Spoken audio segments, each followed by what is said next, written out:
Neat ಹಗರಣ ಬೆನ್ನಲ್ಲೇ ರಾಜ್ಯ ಸರ್ಕಾರ ಅಲರ್ಟ್ ಆಗಿದೆ. ರಾಜ್ಯದಲ್ಲಿ 70,000ಕ್ಕೂ ಹೆಚ್ಚು ಹುದ್ದೆಗಳ ಭರ್ತಿ ನೇಮಕಾತಿಯನ್ನ ಹೊರಡಿಸಿದೆ.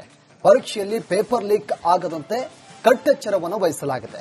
ಜಿಲ್ಲಾಧಿಕಾರಿಗಳ ಮಾನಿಟರ್ನಲ್ಲಿ ನೇಮಕಾತಿ ಪರೀಕ್ಷೆ, ಇನ್ನು ಸಿಸಿ ಕ್ಯಾಮೆರಾ ಕಣ್ಗಾವಲಿನಲ್ಲಿ ಈ ಪರೀಕ್ಷೆಯನ್ನು ನಡೆಸುತ್ತೇವೆ. ಹೀಗಂತ ಚಿತ್ರದುರ್ಗದಲ್ಲಿ ಸಿಎಂ ಡಿಕೆ ಶಿವಕುಮಾರ್ ಹೇಳಿಕೆಯನ್ನು ನೀಡಿದ್ದಾರೆ. ನೇಮಕಾತಿ ವಿಚಾರ 70,000 ನೇಮಕಾತಿನ ಈಗಾಗಲೇ ನಾವು ಮಾಡ್ತಾ ಇದೀವಿ, ಅಪ್ಲಿಕೇಶನ್ ಬರೀತಾ ಇದೀವಿ. ಅದಕ್ಕೆ ಬಹಳ ಸ್ಟ್ರಿಕ್ಟ್ ಆಗಿ ಎಕ್ಸಾಮಿನೇಷನ್ ಬರೆಯುವಾಗ ಪೇಪರ್ ಯಾವ ಕಾರಣ ಕೂಡ ಎಲ್ಲೂ ಲೀಕ್ ಆಗಬಾರ್ದು, ಏನಾಗಬಾರ್ದು, ಅದಕ್ಕೆಲ್ಲ ಪ್ರತಿಯೊಂದು ರೂಪು ಕೂಡ ಅಲ್ಲಿ ಯಾರು ಕೂಡ ಕಾಪಿ ಮಾಡಿಕೊಂಡು ಮಾಡೋದು, ಏನಾದ್ರು ಲೀಕ್ ಆಗೋದು, ಇದೆಲ್ಲ ಕೂಡ ಕ್ಯಾಮ್ರಾಗಳನ್ನ ಸಿಸಿಟಿವಿ ಕ್ಯಾಮ್ರಾಗಳನ್ನ ಅಳವಡಿಸಬೇಕು.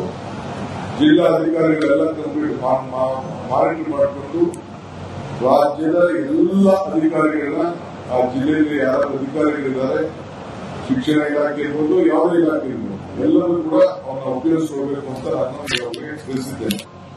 ನೇಮಕಾತಿ ವಿಚಾರ 70,000 ನೇಮಕಾತಿನ ಈಗಾಗಲೇ ನಾವು ಮಾಡ್ತಾ ಇದೀವಿ, ಅಪ್ಲಿಕೇಶನ್ ಬರೀತಾ ಇದೀವಿ. ಅದಕ್ಕೆ ಬಹಳ ಸ್ಟ್ರಿಕ್ಟ್ ಆಗಿ ಎಕ್ಸಾಮಿನೇಷನ್ ಬರೆಯುವಾಗ ಪೇಪರ್ ಯಾವ ಕಾರಣ ಕೂಡ ಎಲ್ಲೂ ಲೀಕ್ ಆಗಬಾರ್ದು, ಏನಾಗಬಾರ್ದು.